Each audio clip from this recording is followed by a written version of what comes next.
Hoje nós vamos abordar o tema da repetição, a ciência da repetição, como é que a repetição molda o seu comportamento. Eu sou Carla Nascimento, eu sou psicóloga e neste perfil eu te ajudo a parar de travar e de se encolher nas situações em que você se sente exposta. Como eu disse, o nosso tema de hoje é a ciência da repetição. Como é que a repetição molda o nosso comportamento e, obviamente, o nosso travamento. E para quem é esse tema de hoje?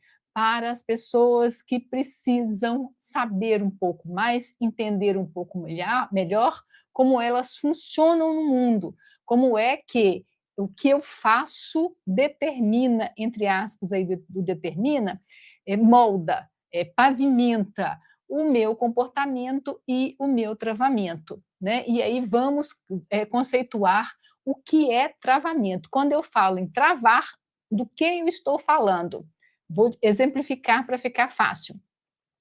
Você, em uma reunião, querer dar uma opinião e não conseguir, porque tem uma vozinha na sua cabeça que diz: nossa, não faça isso, porque isso não vai dar bom.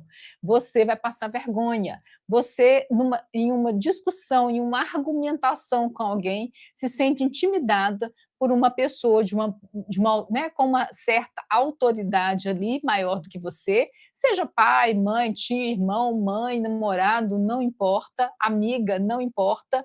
Você tem dificuldade em colocar a sua opinião, você, para ser ouvida, acha que precisa de gritar, e aí o gritar, às vezes, é literalmente gritar, mas não apenas literalmente, não tem que falar mais alto, ter que bater na mesa, ter que ser mais ríspida para poder conseguir ser ouvida.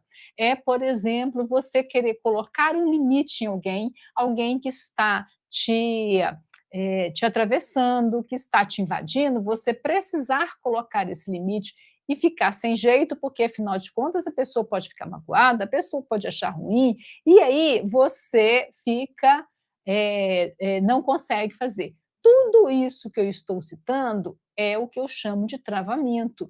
Claro que não é apenas isso. Eu vou resumir tudo em uma expressão que ela é muito boa. É tudo que te tira a mobilidade emocional, ou seja, é tudo que não te permite transitar nas emoções, transitar nas relações sociais com desenvoltura, com conforto, de estar confortável e ser quem você é, independentemente das circunstâncias. Tudo que te tira isso é um travamento. E aí não importa se o travamento se dá com eu me calando, eu congelando, ou eu indo para a luta, né, tendo que brigar, que xingar e etc., ou eu fugindo da situação. Não importa o como, importa que tudo isso que me tira a mobilidade emocional, que me tira o trânsito nas emoções, nas relações sociais, tudo isso é um travamento. Prejuízos disso da nossa vida. Por óbvio, aquilo que a gente deixa de apresentar para conseguir, por exemplo, uma promoção, por exemplo, ser valorizada, por exemplo, ser escutada, ser levada a sério, por óbvio isso. Mas, além disso, quanto mais a gente concorda com aquilo que a gente não concorda, quanto mais a gente cede não querendo ceder, quanto mais a gente se encolhe para caber nas relações, mais isso se transforma, entre aspas, aí, num jeito de ser. Por quê? Porque a gente acha que é assim, não, a vida é assim mesmo.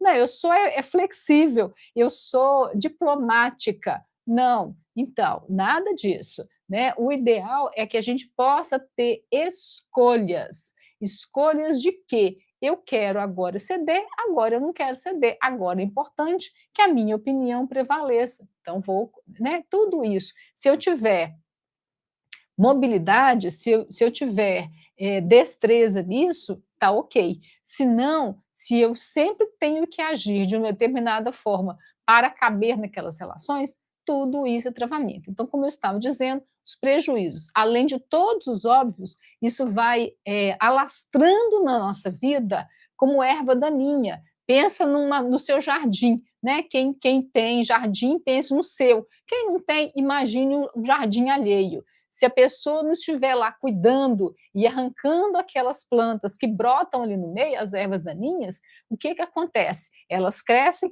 abafam as suas flores, abafam aquilo de bonito que tem no seu jardim e mata o seu jardim. É a mesma coisa com o travamento da gente. Isso vai espalhando pela nossa vida e vai fazendo com que a gente se enxergue menor, fazendo com que a gente, por exemplo, não tenha coragem, né? E aí coragem aqui é a palavra que eu encontrei neste momento, que a gente fique escapando. Por exemplo, eu quero empreender, mas eu começo a acreditar que eu não tenho competência para isso. Não, né? Isso não é para mim. Esse não é para mim, às vezes, é tanto travamento que vem acumulando na minha vida que eu comecei a acreditar que eu não dou conta, que eu não consigo fazer. Percebe? Então, né, além de todos os prejuízos óbvios, tem esse encolhimento que a gente vai fazendo, que a gente vai se submetendo. E a gente vai se submetendo cada vez mais. Isso vai apequenando a nossa vida. Então, por que a gente precisa de aprender a destravar? Por óbvio, para a nossa vida ser mais completa, mais gratificante, que a gente tenha escolhas, como eu acabei de dizer. Né? Uma coisa é eu olhar uma situação e falar assim, esse aqui vale um desgaste, esse aqui não vale um desgaste, não. Outra coisa é eu estar sempre correndo das situações para poder não entrar em embate. São coisas diferentes. Então, hoje nós vamos falar sobre como que a repetição, qual que é o papel da repetição nessa história. Comecei a dar spoiler, mas vamos, né, lá. Quanto mais eu repito uma atitude, um comportamento, mais eu reforço aquele comportamento.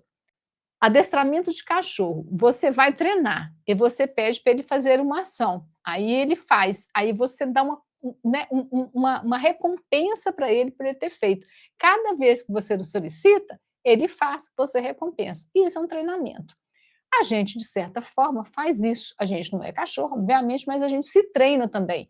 E esse é o pior treinamento que a gente pode fazer, que é o da gente com a gente mesmo, né? A gente se habitua tanto a se encolher, habitua tanto a ceder, habitua tanto a achar que a gente não tem vez, não tem voz, não tem lugar, que a gente acaba acreditando nisso. E a repetição tem um papel aí fundamental.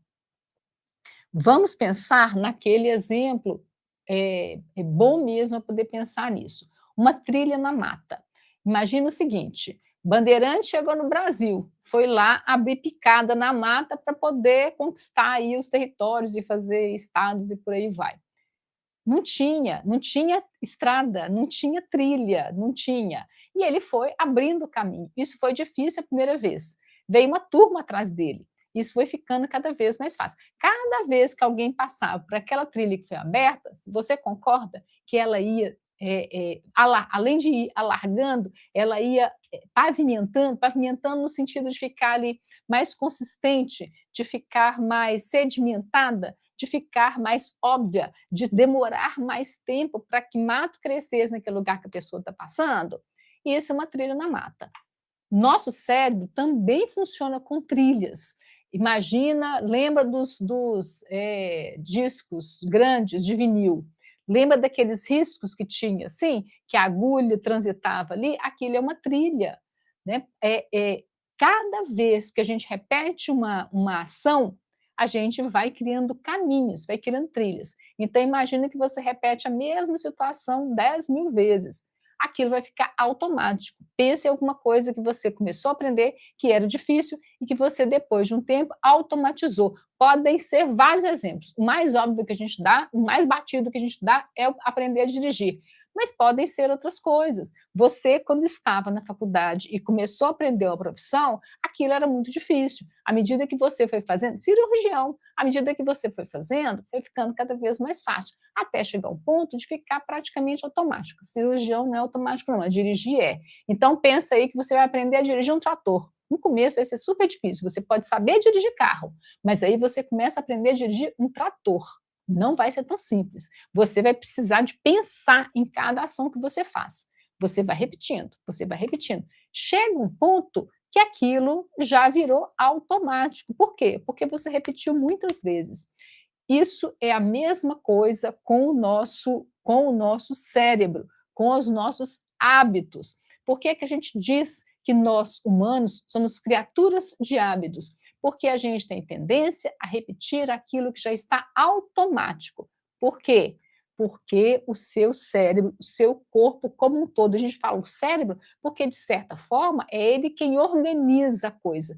Mas não é só ele, o nosso corpo inteiro é preparado para isso, para aproveitar melhor a energia que tem, para que a gente fica achando que energia é assim, você dormiu, nossa, recarreguei minhas energias, mas não é bem assim. Para a gente produzir energia, a gente também gasta energia.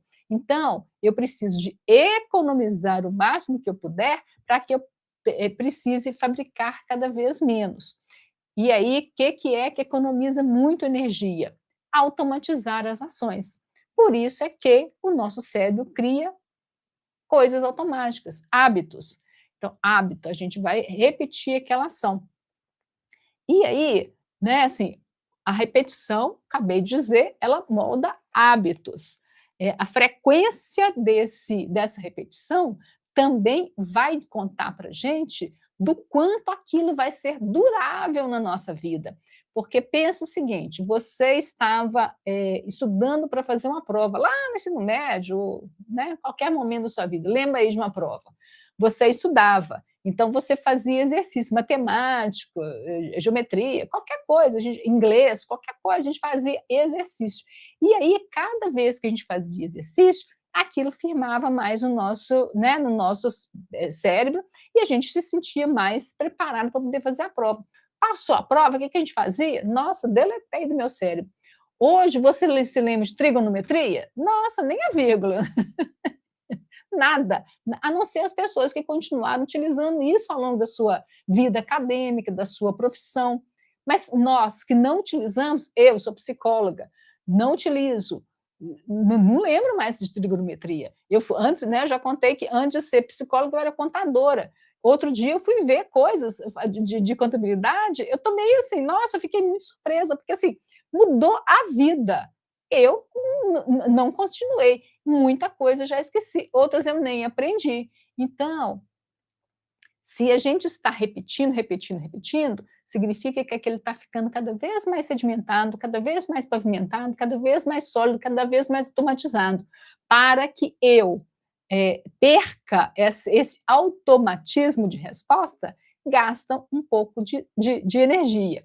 Eu gosto de dar o seguinte exemplo: você, para descer o rio, canoinha descendo o rio, precisa de fazer alguma coisa? Não, você só precisa sentar na canoa e você vai descer o rio. Se você quiser subir o rio, vai precisar de remar e de remar.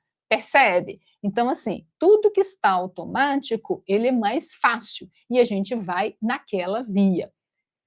Por que nós estamos falando sobre tudo isso? Porque nós construímos repetições de travamento.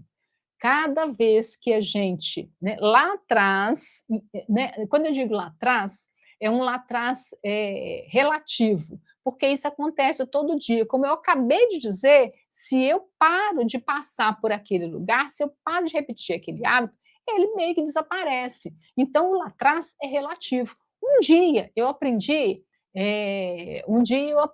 vamos pensar, eu aprendi a escrever um texto, eu aprendi gramática. Eu esqueci como é que escreve um texto? Não, porque vira e mexe eu estou escrevendo um texto. Você concorda?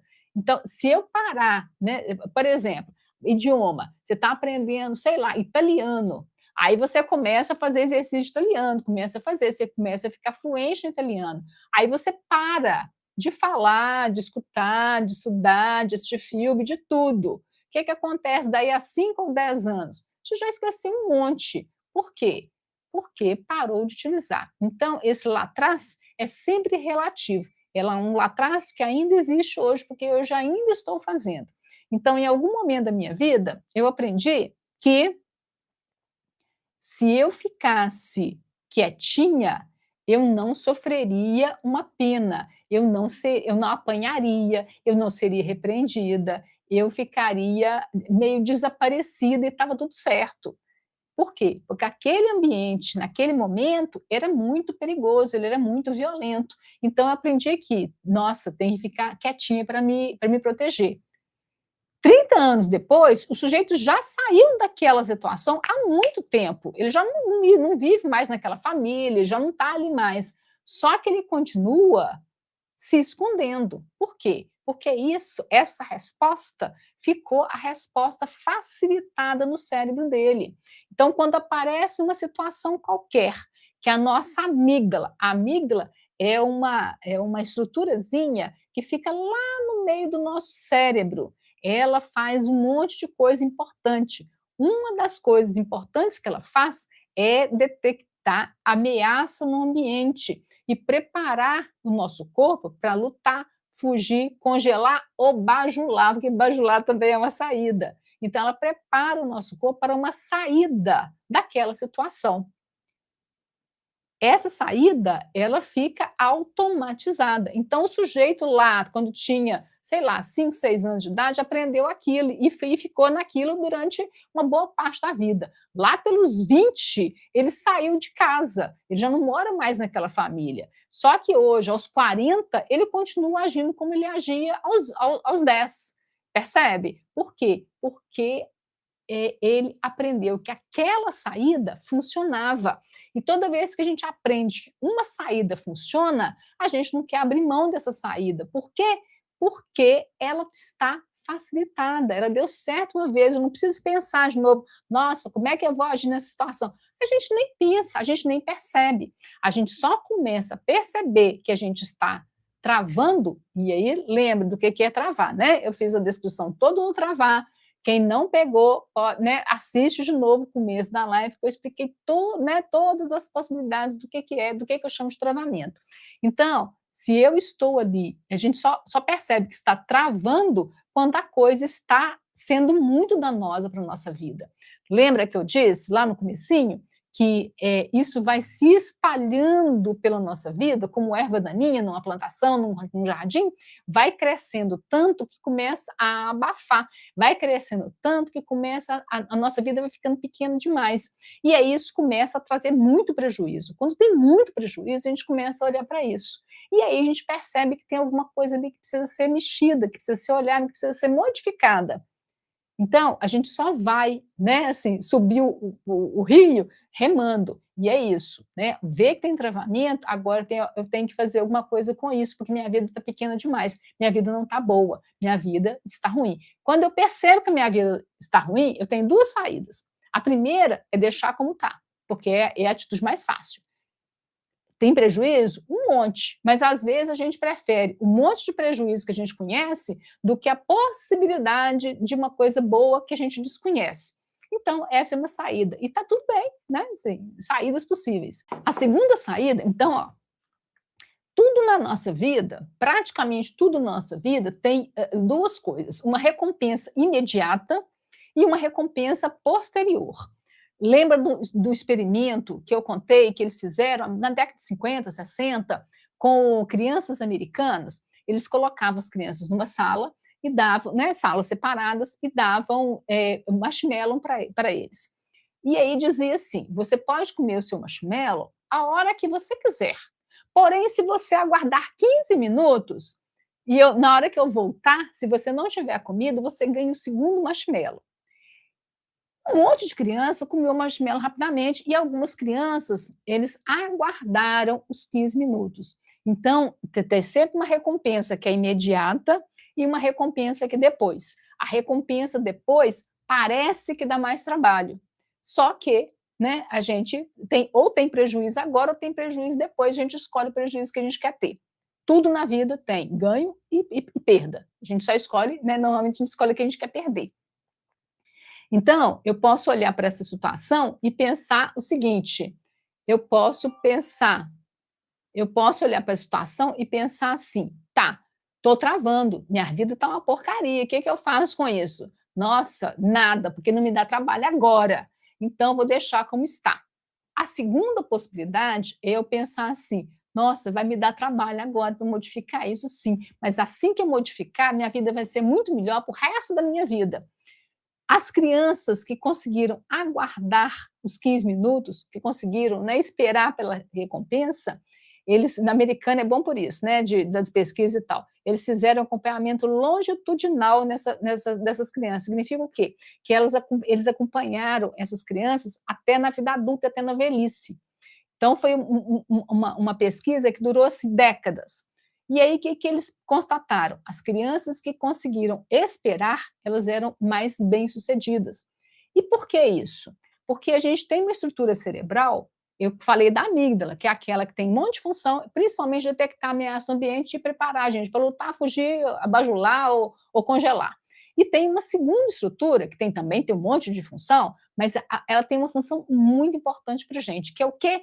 É aguardar recompensa, é calcular custo-benefício, é calcular risco, é calcular, é dar uma freada nessa amígdala que fica, né, empolvorosa, entendendo que tem ameaça em todo lugar, e ele é capaz de comparar situações e falar assim, não, calma, não está perigoso não, pode ir, está tranquilo.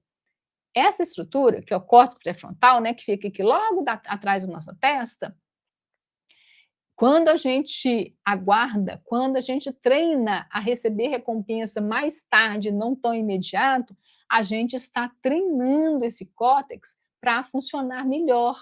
Então, ele fica mais bem estruturado, mais bem desenvolvido. Então, isso para a gente é um ganho. Então, assim, ó, eu posso as duas escolhas. Lá na frente, então eu vou resolver agora, ter um trabalho agora, para lá na frente ter uma vida maravilhosa, muito melhor, ou então eu falo assim: "Ai, não, nossa, não quero trabalhar agora não". Por que que a gente sabe disso, né, porque eu não estou contando novidade nenhuma para vocês, de um jeito ou de outro vocês já estão carecas de saber disso, pode ser que não com tantos detalhes, mas vocês já sabem disso. E por que que nós sabemos o que nós precisamos, o que que é bom para a gente e o que não é, e ainda assim a gente faz? Exemplo clássico: fumar. As pessoas estão cansadas de saber que fumar faz mal, fumar dá câncer e por aí vai. Mas as pessoas continuam fumando. Por quê? Porque a gente tem uma capacidade limitada para entender, para nos visualizarmos lá na frente. A gente olha para nós lá na frente, daqui a 10 anos, daqui a 5 anos, daqui a 20 anos, como se fosse um estranho e não uma pessoa familiar. Então, a gente tem essa dificuldade. Então, o nosso cérebro, né, prega essa peça na gente. E aí a gente pensa assim, eu agora consigo identificar. Nossa, eu vou ter o prazer do, sei lá, do chocolate.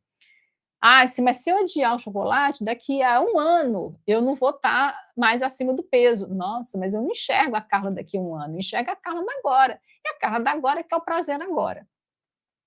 Toda vez que a gente executa uma tarefa que nos é prazerosa de alguma forma, mesmo que esse prazer seja evitar um problema, a gente tem uma dose de recompensa, né? Tem algumas substâncias que estão derramadas no nosso cérebro, no nosso corpo, que elas dão um certo prazer para a gente, inclusive o alívio, né, de não ter que enfrentar aquela situação. Então, por exemplo, tem lá um evento que vai ser muito desgastante, teoricamente. E aí eu penso assim, nossa, como é que eu vou fazer para evitar esse evento? E aí arrumo um jeito, fico doente, qualquer coisa assim. Primeira sensação, qual que é? Alívio. Alívio por ter escapado daquilo. Esse alívio de ter escapado daquilo é tão compensador como um chocolate, como uma recompensa qualquer. Então é por isso que a gente tem tanta dificuldade de saber o que é bom para a gente e ainda assim não fazer, ou saber o que é ruim para a gente e ainda assim fazer. Nós temos esse problema. Se o hábito, se a rotina, se as ações repetidas causam essa trilha no nosso cérebro e cada vez mais a gente repete aquela situação, como é que faz? Então não tem saída? Tem saída. Sabe por quê? Porque o nosso cérebro, ele é plástico. Isso significa o quê? Que ele tem ali um aprendizado, mas a gente pode reaprender, a gente pode colocar um outro aprendizado no lugar. Lembra que eu disse que se a gente para de passar naquela trilha na mata, a trilha começa a nascer mato? Óbvio, né? Você está cansado de saber disso, estou contando nada de novo. Então, assim, se você parar de passar na trilha, vai nascer mato. Se você deixar de executar aquela saída habitual, que estou aqui com o exemplo de se esconder, de se encolher, né? Escolhi esse exemplo hoje. Se você escolhe, se você para de fazer isso, você vai desabituando, né? E a palavra é exatamente essa, você vai desabituando daquela saída. Isso significa o quê? Neurologicamente, você vai deixando de ter aquela trilha tão marcada no seu cérebro. Então, quanto menos você fizer aquilo, é igual esquecer a trigonometria. Você não mexe mais com trigonometria, já esqueceu, né? Então, assim, isso que a gente está falando, que o cérebro é plástico, isso chama o quê? Neuroplasticidade.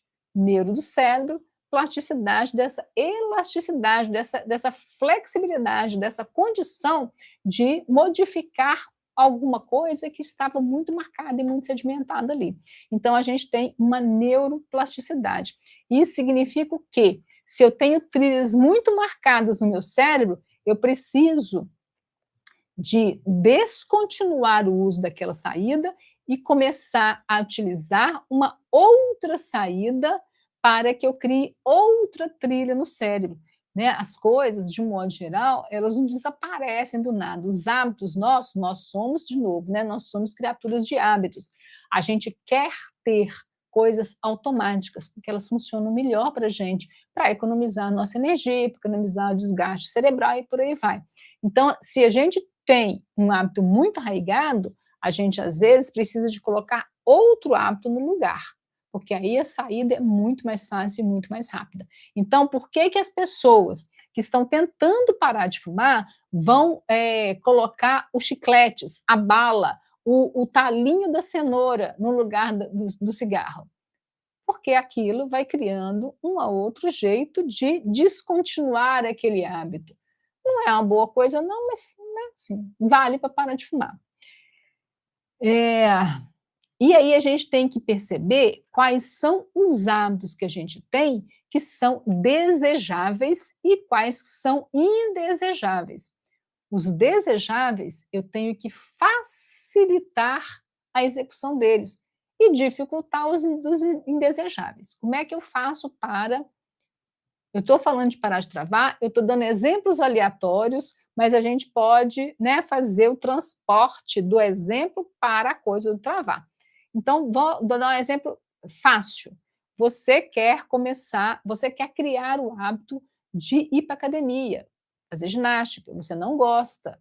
E aí, né, se você tiver que acordar, vamos supor que você vai de manhã, você acorda, faz seu desjejum e vai para a academia. Vamos supor que você acorde e tenha todo o ritual preparatório para ir para a academia. Nossa, eu tenho que escolher a roupa, eu tenho que vestir a roupa, eu tenho que fazer não sei o quê, eu tenho que fazer várias coisas antes de ir. A cada coisa, a cada obstáculo, a cada etapa que você coloca naquele percurso, mais difícil fica chegar lá. Se você, o que que a gente faz para poder facilitar?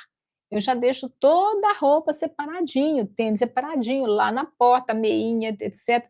Tudo direitinho, porque aí eu só acordo, enfio na roupa, não preciso nem pensar, enfio na roupa, tomo de jejum, tem gente que vai para a academia sem jejum, e tá, nossa, maravilhoso. E já vai, porque se parar para pensar, não vai.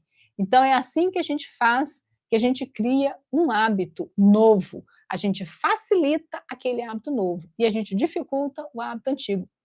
Vou dar outro exemplo, agora dificultando o hábito antigo. A pessoa gosta muito de doce e ela precisa de diminuir a quantidade de doce que ela come, por várias questões de saúde. Como é que faz para diminuir um hábito que é nocivo? Eu dificulto. Exemplo, vou comprar chocolate, botar no armário, porque vai ser mais difícil resistir a ele. Ele está ali facinho, eu vou lá e como, não tem jeito. Se eu não comprar, fica mais difícil. Agora, imagina o seguinte, o sujeito está aqui, né, ele mora assim a 6 quarteirões de um supermercado, de qualquer mercadinho, para poder ir lá comprar um doce. É muito mais difícil ele todo dia sair daqui e ir lá comprar um doce para poder comer depois do almoço, ou sei lá que hora que é a hora preferida dele. Percebe que assim a gente precisa dificultar os hábitos que a gente quer descontinuar e facilitar aqueles que a gente quer incrementar, que a gente quer, né, implementar na nossa vida? O reforço também é muito importante. Reforço de fora? Não, reforço de você mesmo. Você olhar para você e falar assim: "Meu Deus, eu consegui", né. É aquela luta diária de quem, por exemplo, vou voltar lá no exemplo que eu dei, né, o sujeito que quer ir, criar o hábito de ir para academia. Vou dar outro exemplo, quer ler, quer ter o hábito, quer se tornar um leitor assíduo. Que ele vai fazer? Ele não vai deixar o livro dele lá na estante, longe, etc. Ele vai deixar o livro marcadinho na página que ele estava, porque na hora, no lugarzinho que ele senta para poder ler, porque aí na hora que for o horário dele fazer isso, né, já que ele quer criar um hábito, ele vai criar toda uma estratégia para poder fazer. Vai deixar tudo pronto, porque aí ele vai sentar e vai fazer, né? Eh, e aí, depois de feito, a pessoa precisa de lembrar assim: "Meu Deus, eu fiz, eu preciso comemorar que eu dei conta de fazer". Por quê? Porque isso me reforça. "Olha, eu estou me tornando uma leitora assídua, eu estou me tornando uma pessoa que vai fazer exercício físico todo dia, eu estou me tornando alguém que tem hábitos saudáveis, eu estou me tornando", e por aí vai. Não adianta você sem você ser, não adianta você falar assim: "Nossa, eu sou uma leitora", e aí lê uma página a cada 6 meses. Seu cérebro vai contar para você assim: "Mentira, você está se enganando, você é uma mentirosa". Então não adianta eu falar aquilo que eu ainda não sou, mas eu posso me dizer sim, estou me tornando. Meu cérebro não vai me dizer: "Você é mentirosa", porque eu me tornar não significa que eu vou ler um livro a cada semana, significa que eu vou ler aquilo que eu estabeleci, 1 página, 2 páginas, 5 páginas, sei lá o quê, 5 minutos por dia, qualquer tanto. Outra coisa, muito importante para criar hábitos que você quer manter. A gente precisa de fazer exatamente como a gente faz com as crianças. A gente não dá uma tarefa gigantesca, a gente dá uma tarefa pequenininha, porque o pequenininho eu consigo fazer. O pequenininho não cria resistência no meu cérebro, porque meu cérebro, toda tarefa, ele faz a seguinte coisa, ele calcula. Ele é bom para calcular. Ele calcula assim: quanto de energia que eu vou gastar para poder fazer isso e o quanto de recompensa eu vou ter. Então ele avalia custo-benefício. Então, se o benefício é baixo e o esforço é muito alto, nossa, não vai fazer. Então, se eu digo assim: eu vou ler 5 minutos por dia, é tão ridiculamente pouco que seu cérebro não cria obstáculo. Então, você consegue fazer. E aí você vai lá e faz. Entende como é que a gente faz para criar hábitos saudáveis, bons hábitos, e repetir esses hábitos? Porque não adianta eu fazer também uma vez e nunca mais, não. Uma vez por mês, não adianta. Tem que ser uma coisa, né, frequente também. Consistência diária como alavanca. Normalização de comportamentos repetitivos. Eu preciso de repetir aquela ação se eu quiser firmá-la como algo que eu vou criar uma trilha no meu cérebro. Alguma coisa que eu quero construir uma via neural para aquilo. Entende? Ah, E aí tem uma coisa muito importante, né, eu comecei dizendo que nosso cérebro faz um cálculo de custo-benefício, e isso é muito importante, porque existem atividades que são muito desgastantes, e às vezes a gente realmente precisa de fazer essas atividades que são muito desgastantes. O que a gente faz? A gente usa de estratégia, porque a gente precisa ser mais inteligente do que a nossa resistência de não fazer. Qual que é a estratégia? Eu preciso fatiar a ação. Exemplo: você tem a meta de, deixa eu ver do que eu posso dar exemplo agora. Você vai capinar o seu quintal, qualquer exemplo besta. Você vai capinar o seu quintal. O quintal, ele tem assim meio lote. Você olha para aquilo e fala assim: "Nossa, meio lote para capinar vai demorar assim o dia inteiro, eu não tenho habilidade para isso". Fatia a tarefa.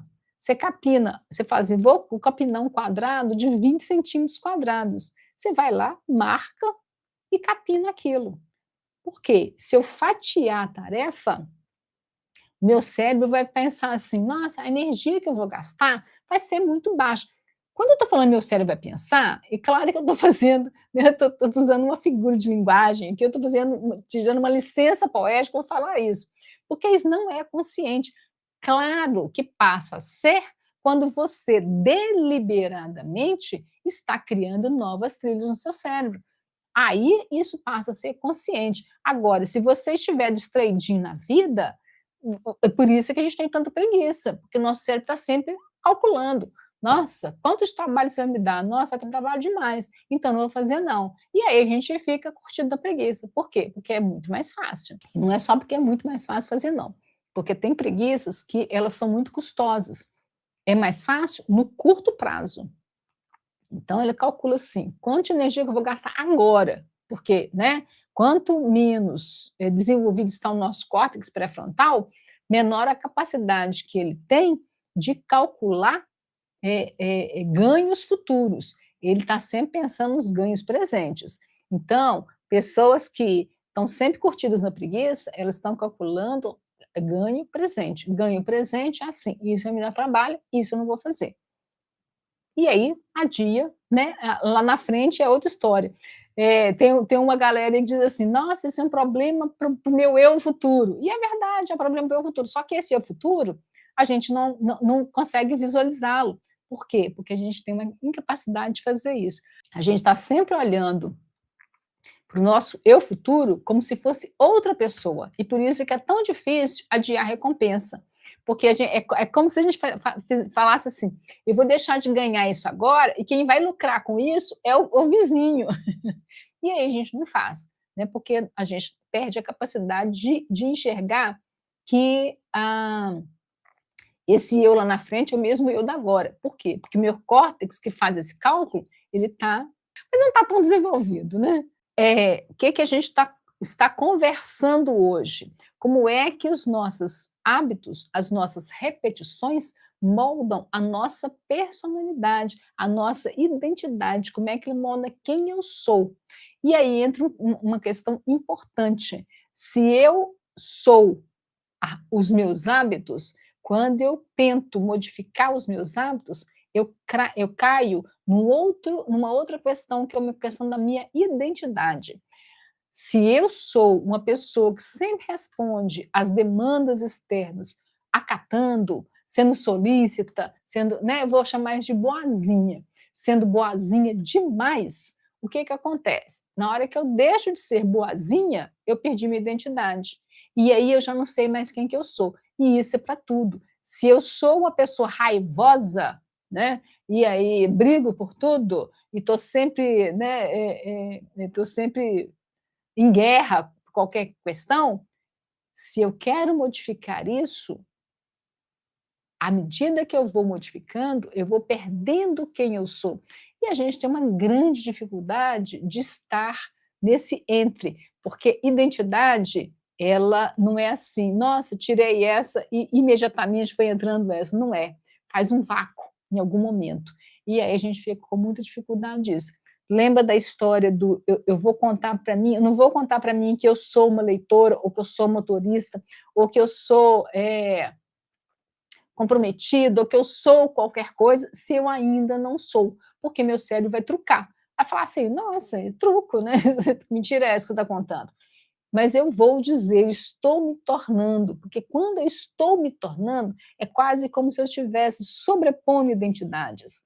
À medida que eu me torno, eu posso me dizer: "Eu sou", percebe? Mas isso, com travamento, é mais complicado, porque travamento não tem jeito de eu sobrepor: "Ah, eu sou boazinha agora e não sou depois", né, "Eu sou truculenta agora e não sou depois". Eu congelo em palestras e agora não congelo mais. Então, assim, não entra. E aí a gente precisa de toda uma estratégia para poder dar um mapa para essa transição de identidade. Porque, como eu disse outro dia, eu vou repetir, mudança é um salto no escuro sem rede de proteção. Então, assim, isso, quando eu troco de identidade, quando eu deixo de ser uma pessoa que tem muitos travamentos para ser uma pessoa que tem mobilidade emocional, existe um momento ali, ele é curto, mas ele existe, um momento em que eu fico sem chão, que eu fico sem saber quem eu sou. E aí eu preciso de ter um mapa, porque senão a gente volta muito rapidamente para o lugar conhecido. A gente tem um problema com vazio. A gente, que eu estou falando, a gente ser humano, tá? A gente tem um problema com vazio, a gente precisa preencher. Por que que é que a gente, lembra aqueles exercícios que tem muito na internet, né, de frases que estão faltando pedaço nas palavras, que estão faltando letras, que as letras estão invertidas, e a gente consegue ler tudo? Porque o nosso cérebro completa lacunas.